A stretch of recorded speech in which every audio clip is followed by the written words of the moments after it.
to another exciting episode of Stacker News Live. I'm with my BFF forever, and Darren's in the room awkwardly in the corner. Keyan, how was your week? Just watching. It was great. I got this bolo tie minted on Taro. Really? And yeah. Oh, you mean the protocol? Yeah, the protocol. Oh, yeah, okay. I got it minted. I used their new daemon. Did you start using it already? No, I didn't. Wow. I'm just messing around. You're looking fast over there. My week was pretty good. Things happened, and then Airbnb they passed, and then and now it's today. How was your week? It was good. We had a council member inside of Plub Lob this week. Things are looking good in the right direction with Bitcoin in the city of Austin. Stay tuned. Wow, Car's getting like super. He's becoming the Murdoch of. Not true, Stackers. Not true. Of Bitcoin. He's planning, and he's in the background scheming. No, that's not me. Pulling strings on government officials. No, I think what it is more so it's just like meeting them in the middle. It's like trying to understand their issues with Bitcoin and trying to answer those questions. Just being of service to them. That's that Murdoch Spin, guys. I'll let you look into it. Don't trust, verify. What? You're running a media company too, man. What are you talking about? I am not. I'm absolutely not. Yeah. I'm not Bloomberg, I'm building software. Yeah. That's what I'm doing. It's a Bloomberg terminal in the background, ladies and gentlemen. Let me tell you. That's right. All right. So we're gonna do the top stories this week. I'm gonna move the meta stuff to the end. I think that's better there, and then we'll just get to right into the news and see how that goes. But the top story of the week is Strike raising $90 million. I thought it was $80 million.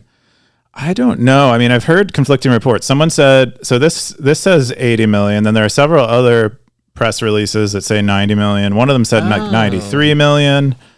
I don't really know. It doesn't really matter. Either way, it's a shit ton of money and, an impressive amount of money. And Jack has a great smile. Look at that. Yeah, look at that. He's such a pretty boy. I was struck. The first time I saw Jack was at Bitcoin 2021, and he was on stage, and he was wearing this really this really fashionable diamond ring. Does he have diamonds? Yeah, there's no way. Yeah, so he's very fashionable, right? So someone told me, I think it was Nick who was telling me he was wearing he commonly wears like this $800 hat. What? That hat right there? I don't think it's that specific. Hat, I've seen that hat at the mall. Anyway, he's very. He seems humble to me, bro. I don't know. He doesn't strike me as somebody. I've heard other stories, just my own Jack stories, where he comes up to random Bitcoiners and be like, "Hey, what's up, man?" That's what I've heard. He seems very down to earth to me, but I got so they go into it in this article. They're doing like an expose on him. I mean, it's a very mild. If you haven't read this article, it's a very mild portrait of him. But they talk about the raise and kind of his plans, kind of his pitch. He kind of pitched himself as a competitor to Visa and MasterCard, which is like a huge market, obviously, and if he can actually compete with them, that would justify such a valuation.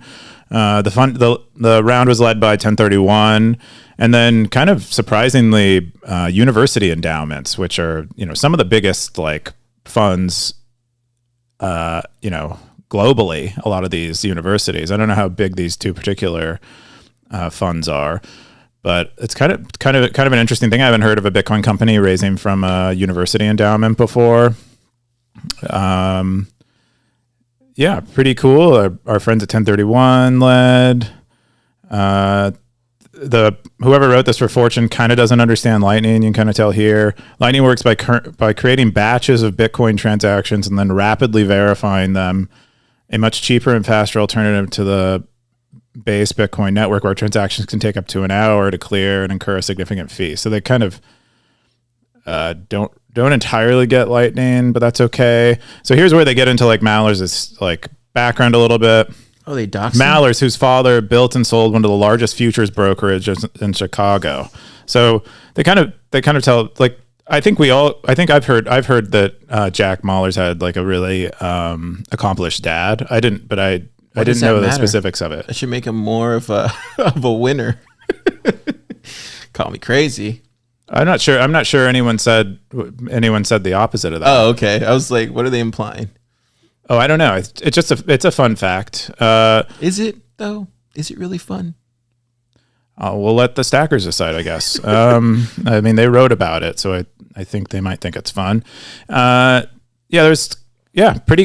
cool. I mean, this means they're like KR says in the comments, this might make them a unicorn, depending on like what. What's a unicorn? A unicorn is when a company is valued at over $1 billion. So this might make them valued at over $1 billion. But I don't think so. Because typically, I say somewhere down here in the comments where there's more discussion on this, that typically a company will sell 10 to 20% of itself, or it's like shares in a funding round. And so if we assume that they sold like on the low end of that, which is 10% of their company, they're valued more like $900 million, which is, pretty close to being a unicorn.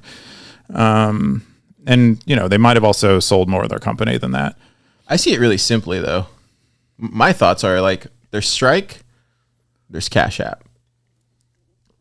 I don't see anybody else coming in between them, not even Visa, not even MasterCard, any of those guys. It's like you're either in the Strike camp, you're either investing in Strike or you're investing in Cash. And I don't, to me, it just seems obvious.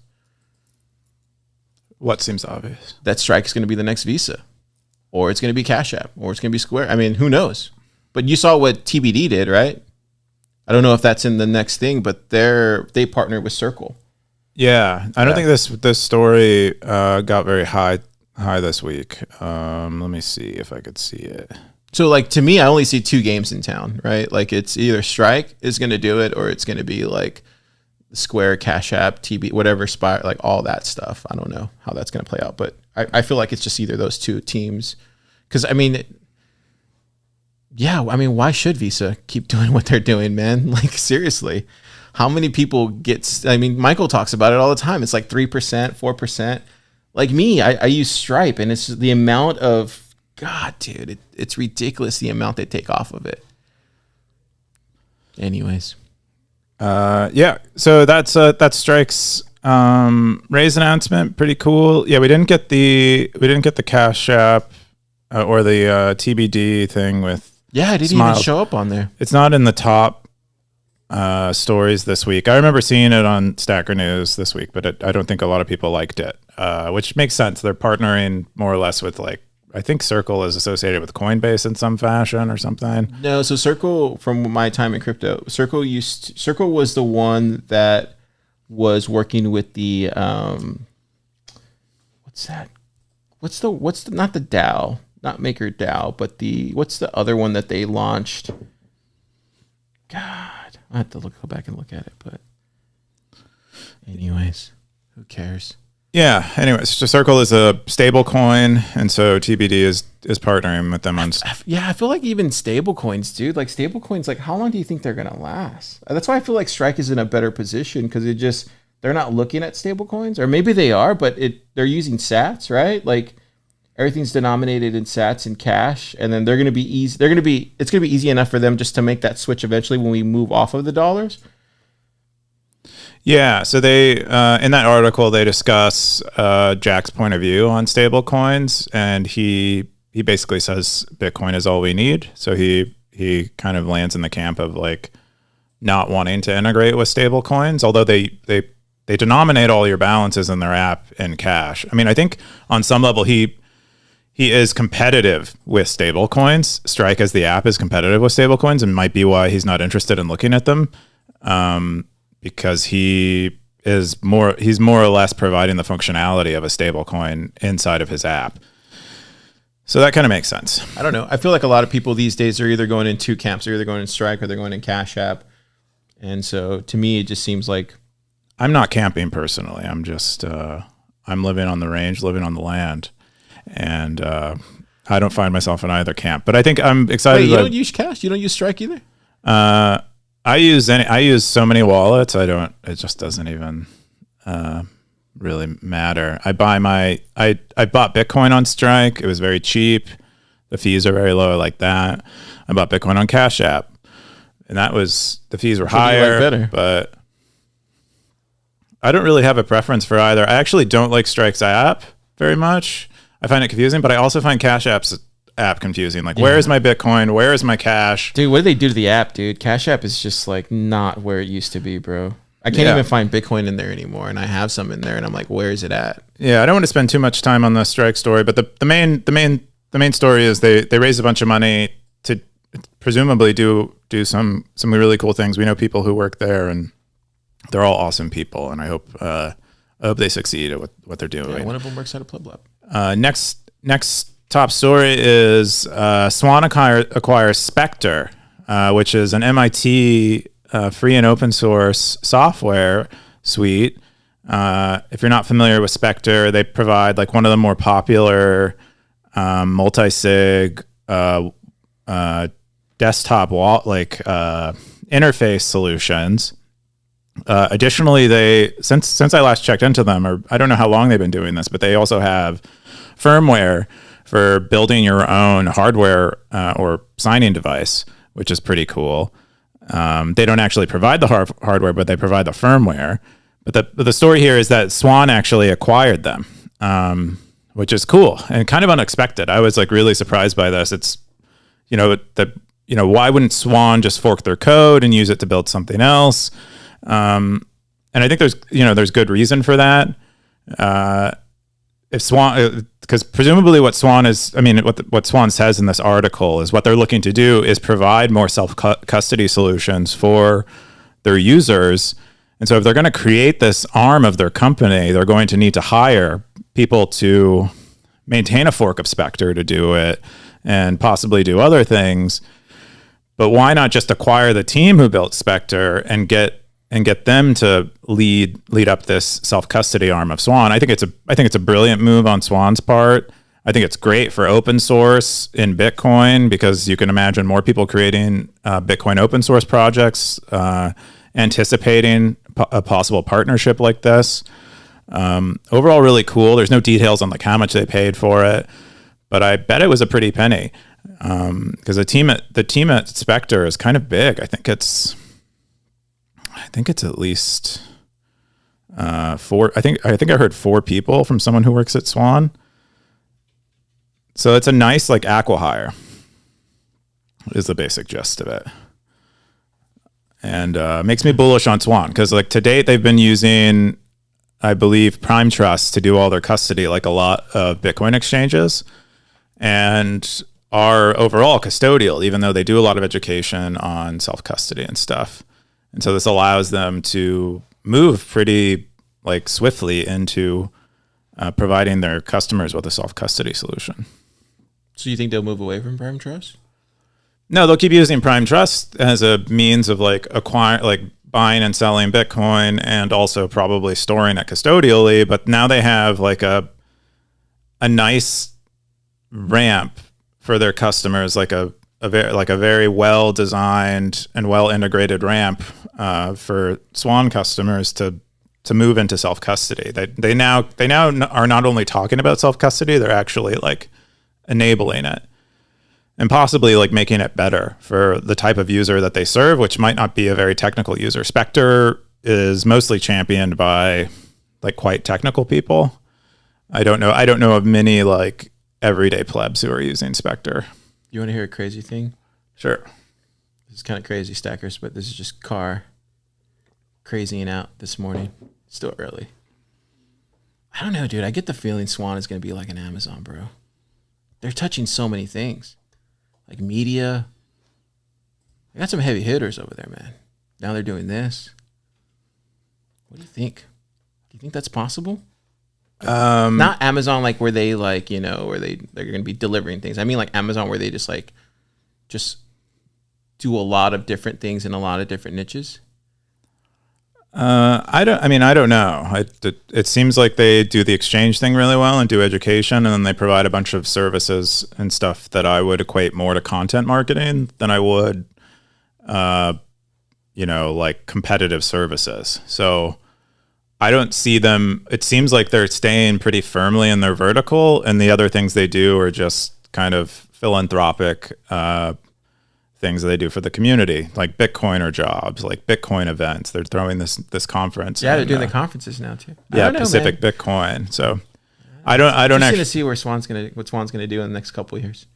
Yeah, I think they're smart. I think this is a smart move, and I think it's also smart to not try to be an Amazon, because we don't really need one. We need fantastic Bitcoin only exchanges though, and so I'm glad to see them keep working on this vertical. The next top story is Taro. So they announced like the Taro daemon, and so it's not actually Taro like the full Taro where you can like where L&D now supports Taro assets and you can transfer Taro assets across the Lightning Network. The big question: when's Stacker News Coin coming? Any day now, soon. TM. Yeah, as I said, I got my bolo tie. So Stacker next, coin. I'm just experimenting a little bit. Keyan sells out. Yeah, It's gonna have great token economics. I'm gonna do a 120% pre-mine, and we'll see how that goes. Less than Ethereum. Yes, exactly. So this product, basically what it allows you to do at this point is create Taro assets on the base layer. You can mint Taro assets on the base layer, and that's basically what it does. I talked to Gentry about this before this, like I don't know, like a month or two ago, before it was unveiled, and basically you can they have a little GIF up where they show kind of what you're able to do, but it's you basically can mint a supply of tokens on the base layer. I'm not sure if you can do much with them after they've been issued like this. I'm not even sure you can. How simple is it to start doing that, Keyan? Like from your perspective? For them to implement this, or for us as users to begin minting our own tokens? Yeah. The latter. It's as easy as it shows in this GIF. So you download their Taro daemon, and then you run this command line thing, and it broadcasts a Bitcoin transaction that says these assets were minted. I have there are a bunch of all of the problems that you can say exist with shitcoins exists with this kind of thing, and that if I'm if I'm making Stacker News Coin, I am the issuer of it, and I'm determining the supply. I believe I could create, depending on how it's implemented, I could set it up so that the supply isn't fixed and I can inflate it or not. They have a variety of fields you can set when you're minting these coins. That would allow you to do one or the other. But to Taro bulls, this is all anchored in Bitcoin. And so if you're not an asset maximalist or instead are a network maximalist and feel like there is there would be utility in other tokens existing, it's now we can do it on the best quote unquote blockchain network in the world. Yeah, I think it's gonna grab it's gonna send out a net to all the poop coiners, and it's gonna bring them in. I think that's what it's gonna do. We'll see. Yeah, I think this definitely appeals to people who are otherwise interested in other ecosystems, and I think that's pretty cool. I'm looking forward to I don't know, seeing the weird things that people do. I hope my big fear with any of this kind of stuff, also with some of the Covenant discourse that was happening months ago, is I'm a little bit afraid of Bitcoin getting associated with some of the scams and stuff that you see in other ecosystems, and that hurting Bitcoin as a brand. But you can't say in advance that those things will happen. Anyway, pretty cool to see how fast they moved on this. I think their team is still really nimble over at Lightning Labs. I think Gentry told me it's 20 people or something, which is amazing. Is that small? That's small. A lot of people. That's pretty. I mean, that's pretty small for someone. They've raised a Series A. That's a small, nimble team of people, and they moved really fast on this. They announced this 6 months ago, and now they're already beginning to release pieces of it, and pretty freaking cool. I'm excited for them. A lot of people are excited about it. Oh yeah, with the Sacker. I mean, they said a lot of stuff. I would just go in there and read it. Anything. A lot of it's pretty interesting. I mean, people are asking about the currency IDs, whether they're unique or not. So a lot of technical questions. It's more technical and deeper. Some meme stuff in here. Lots of people saying hi Taro because the blog title was Hello Taro. Yeah, pretty cool. The next top story is a thread about Bitcoin Core version 24, and testing the release candidate and what to look forward to in Bitcoin Core version 24. There's a variety of things that are coming in. This is the first release candidate for Bitcoin Core 24. Typically in a release cycle, you'll go through several of these before you're pretty certain that all the bugs are out, and then you'll have an official release. But it seems like we're doing a much better job of encouraging people to actually test these things out and provide feedback, which is awesome. We're all using these things. We all should be helping test them too. But there's a bunch of stuff there was a header, a download DOS attack that now has been addressed, and so that code kind of needs to be tested during your initial block download. There is now localization in the GUI that needs to be tested. So if you're like a non-English speaker or bilingual, we really appreciate it if you could make sure those settings are translated well. There's a bunch of little stuff like that. Configuration changes made in the GUI are now persisted. Changes to I2P stuff. And then there's a deprecation of legacy wallets, and there's an implementation of a migration from legacy wallets to descriptors.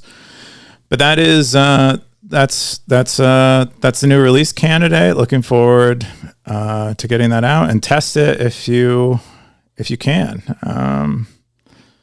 Yeah, pretty exciting. I believe this is the last top story. 1, 2, 3, 4, 5. Last top 5 story, and the rest will be my personal favorites. But Cashew. So Callie, I believe is a physicist, but they're like a Bitcoin physicist, and they do a lot of Bitcoin dev projects. They do a lot of work with Island Bits, but they released a Chamian Ecash wallet recently. It was about a week ago or so. But basically, it's an implementation of Ecash. A lot, not unlike Fedimint. Fedimint is also an Ecash platform, although it's it's federated, meaning there are, rather than just one entity approving a transaction, it requires a quorum of people in the federation to agree to do the transaction. But this is a cool, I don't know, it feels based on what Callie said on Twitter, they're just kind of playing around and trying to see what this thing is capable of, and exploring for their own sake. But it's really cool. They have a video that you can watch on them go through the process of both issuing an Ecash tokens for Sats, and then sending them to someone. It currently doesn't have a withdrawal mechanism, but it's interoperable with Lightning, which is pretty cool. And the video is really short, and it pretty much covers most of the use case. Yeah, pretty neat to see people more people other than just Fedimint experimenting with Ecash as it pairs up with Bitcoin. And I love the name. I love Cashew, and I love that he's just like head first with the branding on it. But neat project, and I hope to see more Ecash experiments like this. And I wonder if he would have done it without the announced like Fediment becoming popular, but who knows? Here's a GitHub for it. What is it written in? Looks like Python. The next top story is Microstrategy is hiring Bitcoin Lightning software engineers. It seems like what they're going to do is build some kind of like Lightning SaaS platform, which is pretty cool. Like Voltage? No. So Voltage is, I would call more of like IaaS, like infrastructure as a service. And so software as a service would be, what would it be? Like I would call like Shopify software as a service. Oh, okay. Yeah. Or like lnpay.co, I'd call that software as a service, which is like providing you a custodial Lightning node or a custodial wallet service for like, for an application.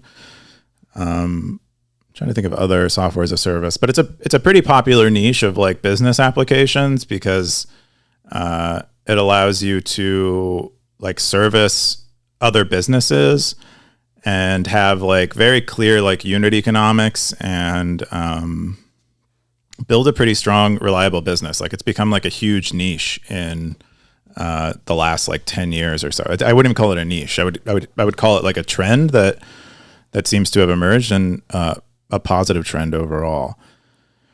Anyway, so they're trying to do something like that with Lightning. They don't really give too many specifics on it. I mean, you can read their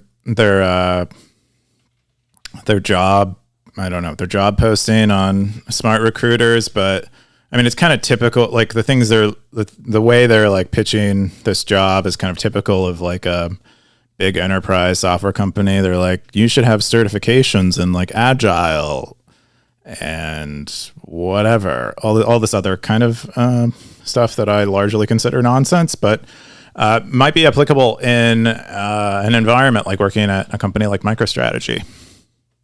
And it looks like you have to move to Virginia. I don't even know what is in Virginia, except good luck, MicroStrategy. Yeah. What is it? What is it? Like, who's going to take that job? Like, seriously, like, who's going to take that job? I don't know. There's probably Bitcoiners who are in that area are willing to move it's out like, there. It's obvious, like, human resources made that thing. Like, no one, maybe they got input from somewhere, but this is all HR kind of job description. It is. I don't know, man. It just, good luck. Yeah, I have no doubt they'll have no issue getting someone to fill this position, and probably a pretty competent engineer too. How much do you think they're gonna pay? Probably very well. So that's probably, and they'll probably more than 300. Huh? More than 300? No, not for. I mean, this doesn't say it's not even looking for a senior or above engineer. Sure. It's probably looking for any level, including an entry level engineer. Over 200? Maybe in like total comp, I would say you could probably, if you find a really great, young engineer, entry level engineer, I would say that's probably where you'd end up in total comp. I don't know, Sailor. You might have to throw this on Stacker Jobs. That's what I'm saying. That's what Car's saying, and yeah, that'd be cool. I want to get him on for an AMA sometime. Let's get some Sailor sats in there. Come on, Pomp did it. Come on, Sailor. You got some sats you can drop on the stackers. Pomp did it. Ignore Car, Michael Saylor. He can be a Come on, Sailor. He's a bit riled up this morning. Yeah, I got some coffee. Maybe it happens. Yeah, I don't know what's in that. But Java. Onto my top stories of the week. One of my favorite stories was this by Andy. So Andy works on distributed charge. What's that, Keyan?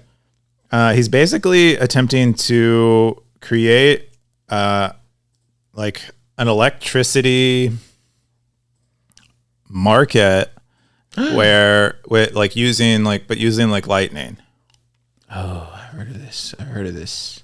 Yeah, I think if you saw his I think we saw his presentation at the Bitcoin conference during the startup pitch day. But wait, is this the Tesla guy? Yeah. So this is yeah. What? Nothing. Okay, so he started out doing like stuff with EVs, where I think that was his first like proof of concept with this, where you would like someone could provide an EV charging station, and you could go and charge your EV there, and pay with Lightning. And what's nice is like you're not having what I particularly like about this is it's like trustless. Is he's designed it in a way that's trustless, so that like when you're plugging in your car and paying for electricity, you know you're getting the electricity that the charging station is telling you that you're getting, that you're getting what you're paying for. And so if you think about this a little bit further, like when you go to a gas station, you see all those like stickers on the gas pumps. Those are all like trusted third parties that are saying that when you pump gas from this meter, you are getting the amount of gas that the pump says.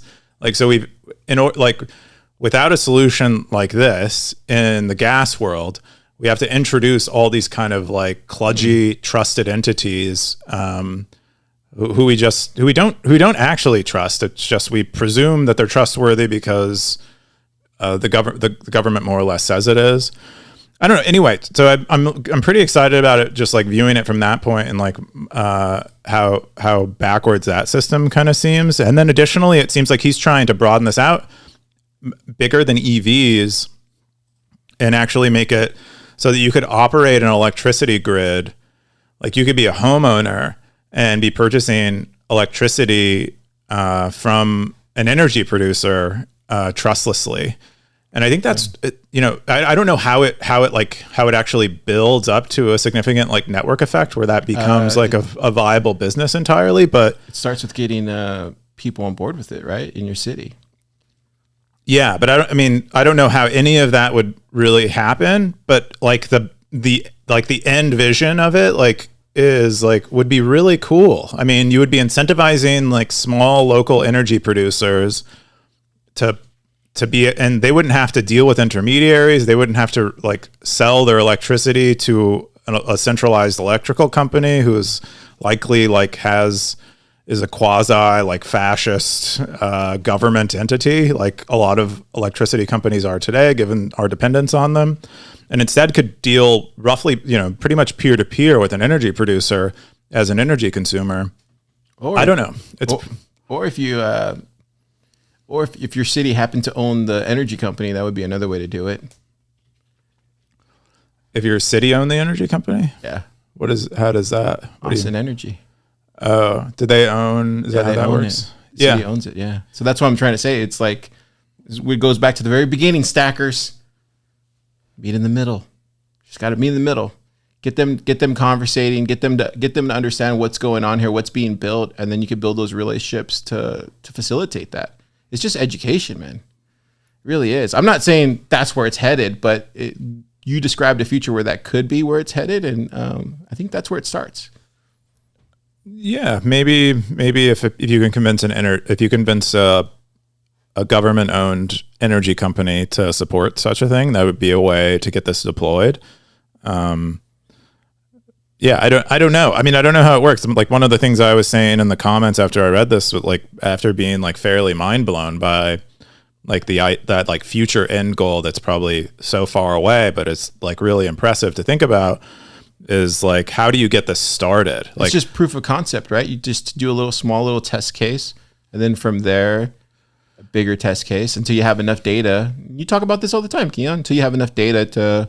Yeah, but I don't even know where that first test case is and where what that first test case grows into. That's my main thing. So like the analogy I used was Uber. So how did Uber start out? So they have the same problem where they require like they need to be ubiquitous before their company is actually like significant, more or less like that. And so how did Uber start out? They started out with strictly black cars, high-end market in San Francisco, a place where people are already like primed to be using their phones to try to get things done. And so what is the equivalent here? I have no idea. But I think that if I were Andy, that'd be the question I'd be trying to answer. And I think if he can answer that question, the rest of it should be relatively straightforward. He seems like a very competent engineer. A lot of this electrical stuff, I have no idea how that stuff works. But Andy, come to Pleb Lab. There's a lot of big minds here. I'm sure we could figure something out. That's what I would say. I would try to get the biggest minds in the room and try to figure it out. It's not me, but my friend here, Keyan's pretty big. I don't know how to solve this problem at all, but this is I'm really impressed by the like potential for the idea. Yeah, he lost Super in Miami. Got to call you out on that, Andy. He lost him. What does that mean? Him and Super went off, and Andy came back and was like, "I lost Super." And we're like, "How do you lose Super?" But he lost him. He's so tall. How would you lose him in a crowd? I don't know. He stands out. He stands out like Gandalf among did it, the hobbits. We were staying in the same Airbnb that he was visiting. Oh, okay. Anyway, I was really impressed by that project. He's a funny dude. Andy? Yeah. Oh, awesome. I don't know if I've met him. But anyway, the last top story of the week before we get into meta stuff is this step-by-step guide to earning yields by providing liquidity services to Danny Deasy. If you don't know Danny Deasy works at Cash App as an engineer. He's formerly I believe a college baseball player who transitioned to software engineering at some point. Congrats, Danny. Yeah, but he basically runs like a very popular Lightning node right now. I think it's like top 10 Lightning node, and he's been scaling it up. Wow. Like I don't think he's been working on it that long. I think it's only been a couple of months, but he's just building it crazy fast, more or less operating, and I believe at like, zero profit, because he says that this is like a future play. He wants to just grow his node gigantic, and he thinks that'll be significant in the future. But in the meantime, he in an attempt to make his node like very big and very popular, he's attempting to scale it and become a very economically significant node by, I think the main thing he's doing right now that seems to be his main service is being a swap service. So allowing you to either turn Bitcoin you have on Lightning into on-chain Bitcoin, or on-chain Bitcoin into Lightning Bitcoin. And, kind of like Lightning Labs' Loop service. Yeah, why isn't there one that why is that? Is it impossible to create something where once I reach over 100,000 sats or 200,000 sats, it automatically gets converted to Bitcoin and then gets sent to my on-chain wallet? Is there a service that does that, or is that would be cool? Yeah, there are tons of like auto rebalancing, but that automatically does it. Yep. Who does it? There's a bunch of them. There's there are so many tools that it's something you have to install on your node. Okay. So yeah. It's a thing that I have to go and plug in. It's not something that like a full service app that does that. No, because that would require a custodial service if someone else is doing it for you. That would be cool. Because you have to basically what you have to do is initiate a send with a private key. Yeah. So you would. Yeah, that makes sense. Yeah. Man, so much complexity there for something so simple. I mean, if you're running your own node, it's probably not too hard. I imagine you can just probably install a rebalancing service on Umbrel or something, or maybe it's already like baked into like Thunderhub or something like that. But there are tons of them. There are so many of them that now people are releasing auto rebalancers and saying like in their GitHub readmes, yet another Lightning auto rebalancer. That's just become that common. Anyway, this story by Daniel Deasy is about how to provide him liquidity service, and he pays you for it.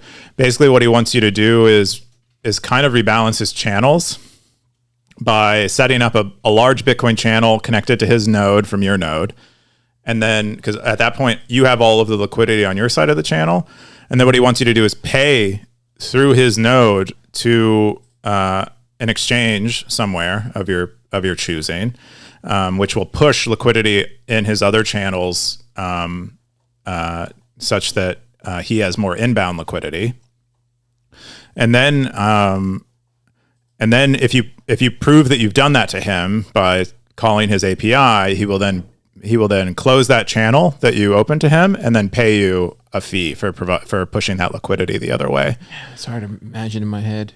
Yeah, I mean, it's kind of a complicated operation, but it's a pretty. I don't know of anyone else doing finding the solution to this problem, because he probably has a ton of issue keeping liquidity roughly balanced, especially given his swap service.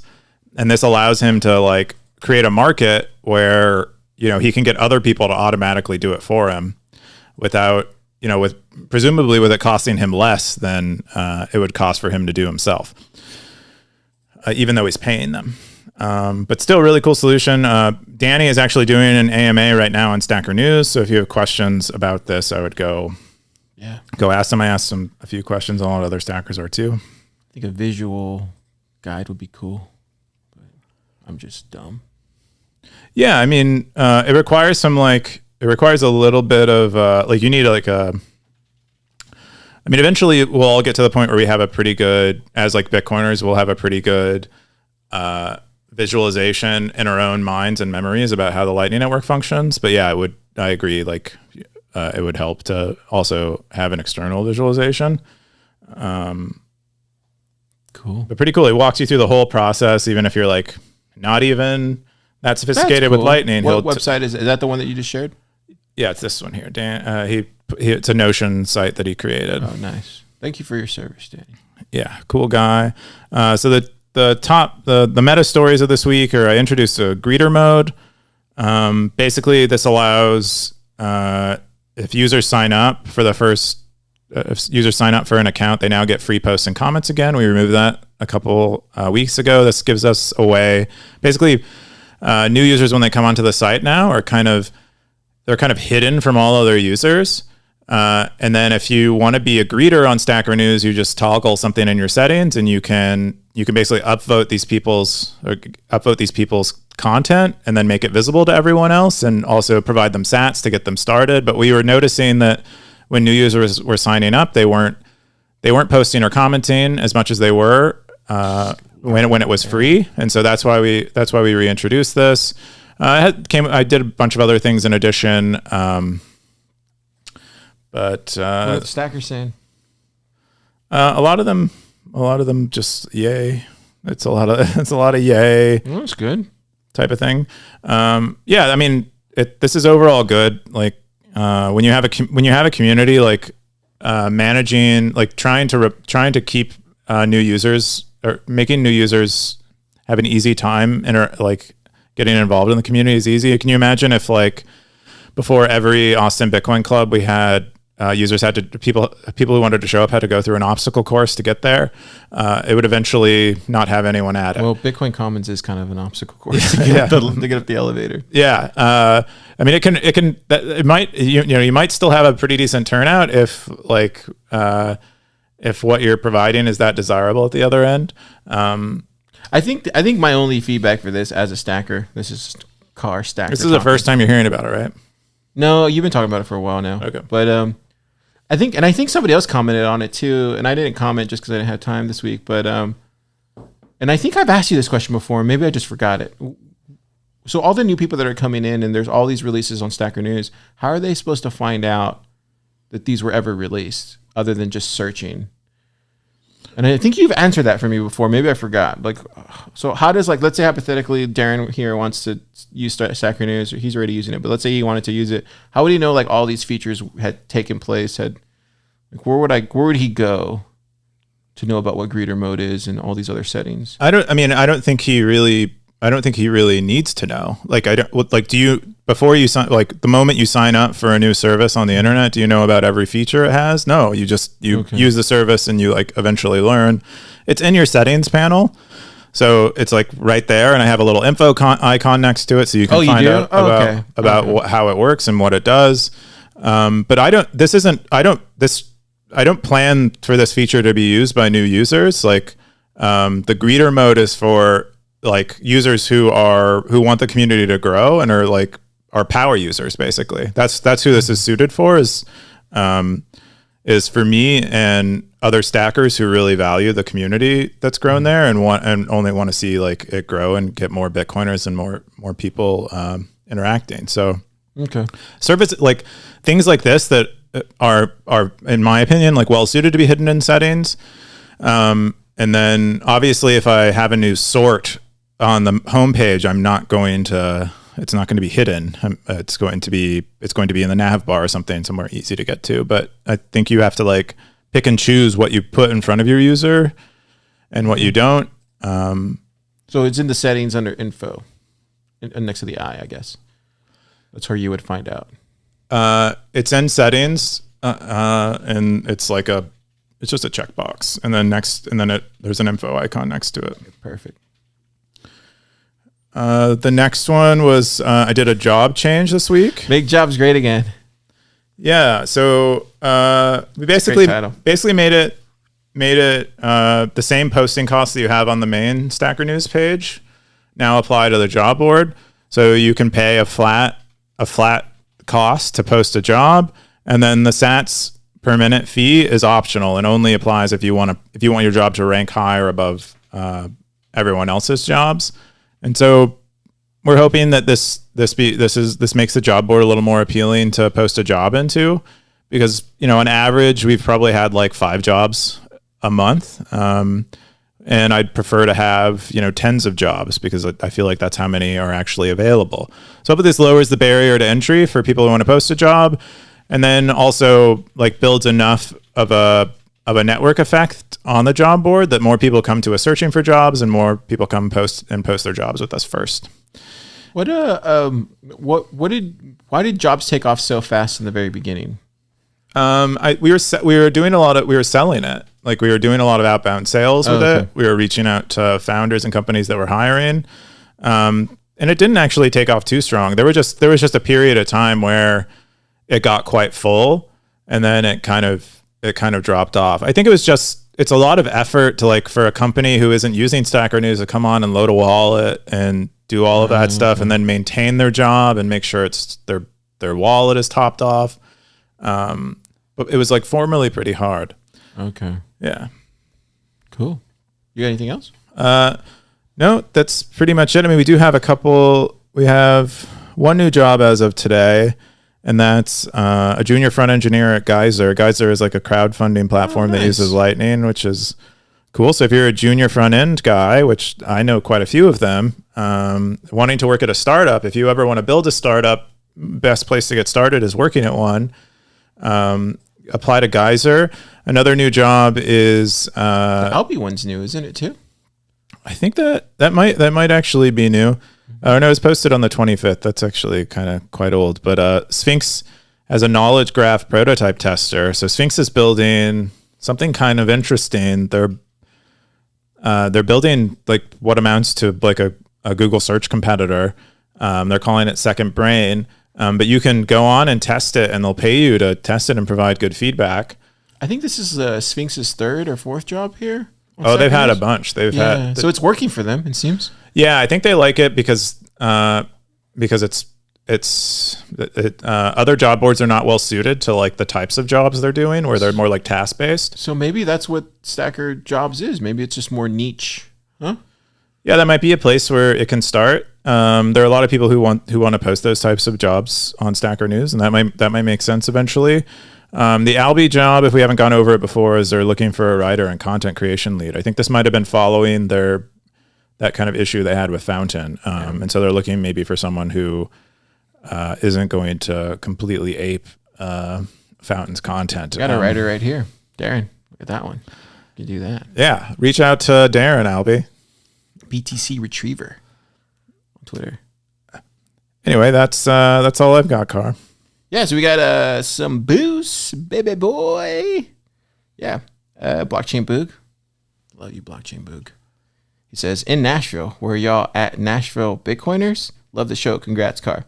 Yeah, we were there for the grassroots Bitcoin that they had, Blockchain Boog. And it was very eye-opening for all of us that came from Austin. And yeah, we left pretty feeling pretty good at what we built here in Austin. So, and then Mary Oscar drops in some sats, Brunswick, Pomps, Pops 69, The Wild Hustle, and Blockchain Boog also dropping us too. Those are the fountain boosts for the week. Keyan, what are you doing this weekend? What am I doing? I think I'm going to a circus. There's a circus in town in Austin right now. And where is it at? I'm probably gonna go. I actually don't know, but there's a circus. Like with elephants and stuff? Yeah, like what you think of when you think of a circus, like manure. Huh? Manure.